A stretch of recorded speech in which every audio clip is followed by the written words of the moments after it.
Мен не заказ кылсам, iPhone заказ кылайын. Кетти.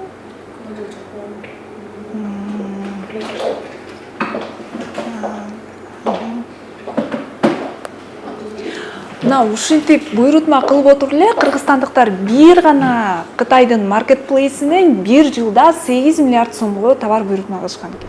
Pinduoduo, Alibaba, Temu өңдүү кытайлык маркетплейстер Борбор Азияны эле эмес, Европадан тарта Түштүк Азияга чейин атактуулукка ээ болуп, буйрутма берүүчүлөрдүн саны күн сайын артып бара жатат. Буга биринчи эле себеп ыңгайлуулук. Тиркемени ачып караганда эле бут кийимдин боосунан тарта учактын тетиктерине чейин керектүү товарлардын түрү көп. Мунун баарын телефондун бир баскычы менен үйгө чейин жеткиртип алса болот. Баасы дагы өлкө рыногунан кыйла жеткиликтүү болууда. Керектөөчүлөрдүн талабынын көптүгүнөн улам аталган электрондук соода түйүндөрүнүн атайын бөлүмдөрү кампалар менен катар-катарынан ачылууда. Мындай кызмат көрсөтүүчү компаниялардын биринде иштеген Жибек Токтомуратова жарандар көбүн эсе товар буйрутма кылууну адат кылып алышканын айтууда. Бош убакыт болгондо эле карай каласың, ал жакта уже сразу новинка же жакшы товарлар чыкса эле өзүңдүн размериңди, цветиңди басып туруп эле сразу заказ кылып коесуң. Ал келгенде уже андай белектей эле болуп калат экен. Анткени сен онлайн уже төлөп койдуң, бул жака келгенде жөн эле доставканы төлөп коесуң да. Ошол жери өтө ыңгайлуу. Мунун демек маркетинги да күчтүү экен да, э? Ооба, бул реклама болуп чыга берет.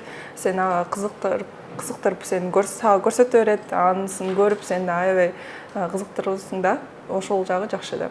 Биз Борбордогу Кытай сайттарынын бирине тийиштүү компанияга барганда жаңы эле 20 тонналык жүк келген экен. Мындай көлөм бир айда 5 эсеге чейин өсүп кетет. Бул бир эле кампага Кытайдан келген жүктүн көлөмү. Мынчалык талаптын жогору болгонунун бирден бир себебин кардарлар баанын төмөн болушу менен байланыштырышууда. Нам так, в принципе, удобно. Бизге ыңгайлуу жана баасы жагынан пайдалуу десек болот. Кытайдан түз жеткирип келип беришет. Товар чоң болобу, кичинекей болобу айырмасы жок. Сапаты дагы жакшы. Ушинтип баасы менен сапатына азгырылып отуруп кыргызстандыктар бир жылда эле Pinduoduo сайтынан 8 миллиард сомго товар алышкан экен. Башкаларын кошкондо жалпы сооданын саны 13 миллиард сомдон ашат. Бул маалыматты салык кызматы расмий жарыялап. Эми ушул өңдүү өлкө ичинде электрондук кызмат көрсөткөн чет элдик компаниялардан милдеттүү төлөм алууну көздөөдү. Буга салык органы жүргүзгөн текшерүүдө бир катар резиденттердин сезилерлик киреше алганы менен милдеттүү төлөм жүргүзбөй келгени аныкталганы себеп болгон. Ооба, бул жерде жалпысынан 11 компаниянын анализи жүргүзүлгөн. Ошол анализге ылайык ошо жалпысынан Кыргызстандан 2 жылда 24 жана 25 жылдары 13 миллиардтан көбүрөөк акча чыгарган. Жалпысынан мамлекетке мунун эсебинен 1,5 миллиарддай акча түшүш керек болчу да. Салык кызматы айткан 11 компаниянын ичинен учурда 5-өө Кыргызстанга салык төлөө ниети бар экенин билдиришкен. Ал эми калгандары менен сүйлөшүү жүрүп жатканы айтылды. Учурда ушул өңдүү электрондук кызмат көрсөткөн, расмий каттоодон өткөн компаниялардын саны 80ден ашат. Эксперттер электрондук соода жүгүртүү өнүгүп жаткан доордо өлкөгө пайда алып калууну сөзсүз эске алуу керектигин билдиришүүдө. Мындай практиканы коңшу өлкөлөр дагы колдонуп келишет.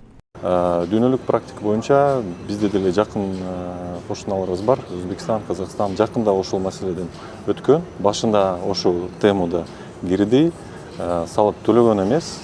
Ошондой эле көп объем көргөндөн кийин, көп пайданы көргөндөн кийин отуруп ошондой эле переговорлорду ишке аштырып, азыр ачык айкын иштеп атат, салыктарды төлөп атат. Эч кандай бир маселе, проблема жок. Биз деле ойлоп атабыз, бул биздин экономикабызга пайдасы тийсин.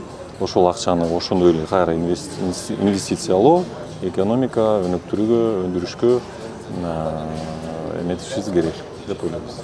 Кыргызстандын бюджети жогоруда салык кызматы жарыялаган 11 компаниядан түшө турчу 1,5 миллиард сомдон ашык салыктан кур калып келген. Анын себеби айрым ири компаниялар буга чейинки эскертүүлөргө карабастан тиешелүү каттоодон өтпөй расмий кайрылууга жооп бербей келишкен. Мындан улам салык кызматы электрондук кызмат көрсөтүүчү чет элдик компанияларга кайрылып, Кыргызстандын төлөм мыйзамдарын сактоого чакырып келет. Эгер сүйлөшүүлөр ишке ашып калса, анда өлкө казынасы көлөмдүү салыкка толукталат.